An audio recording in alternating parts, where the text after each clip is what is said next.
Hi,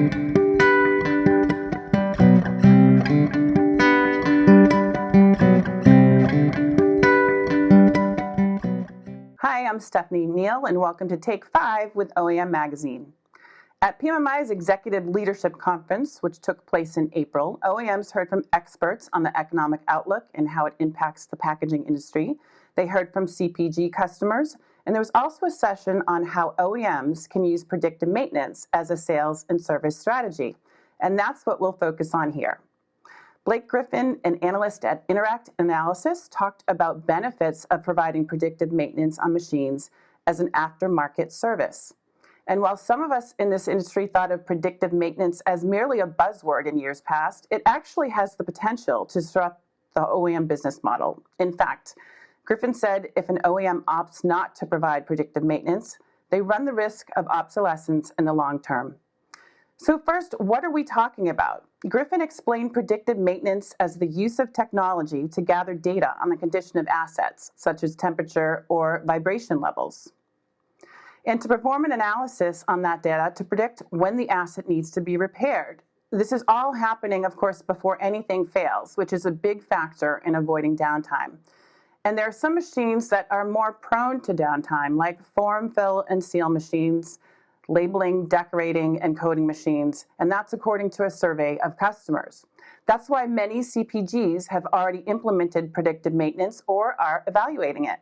All of this research can be found in a business intelligence report from PMMI called Packaging and Predictive Maintenance, available now at pmmi.org. So what's in the way of OEMs adopting this technology and offering it as a service? First, there are existing service level agreements, which machine builders may be afraid to jeopardize. But Griffin said that SLAs just need to be redesigned around a factor of uptime. If you guarantee 95% uptime, you charge a premium for anything above that. The second obstacle is the concern over remote access and the security risks it may introduce, something everyone is concerned about, especially given the recent headline of a ransomware attack on Colonial Pipeline, which was attacked by a cyber criminal gang that experts believe were helped by the fact that more engineers are remotely accessing systems for the pipeline from home due to the pandemic. And small businesses are falling victim to these hackers as well, as all they want is money. So this is concerning. To help manufacturers and OEMs navigate new cyber threats, there are two new resources available. First, PMMI has recently released its 2021 Cybersecurity Report, which can help you evaluate your risk. The report outlines different threats, how to identify possible exposures, the need for IT and OT collaboration, and what manufacturers and OEMs can do right now to secure the plant floor. In addition, the Organization for Machine Automation and Control, known as OMAC, also released a paper called The Practical Guide for Remote Access to Plant Equipment. This work group, led by security vendor EI3, brought together 37 representatives from major manufacturers, OEMs, system integrators, and automation vendors who worked on this guide for several months. It can be used to define, analyze, control, and improve secure remote access.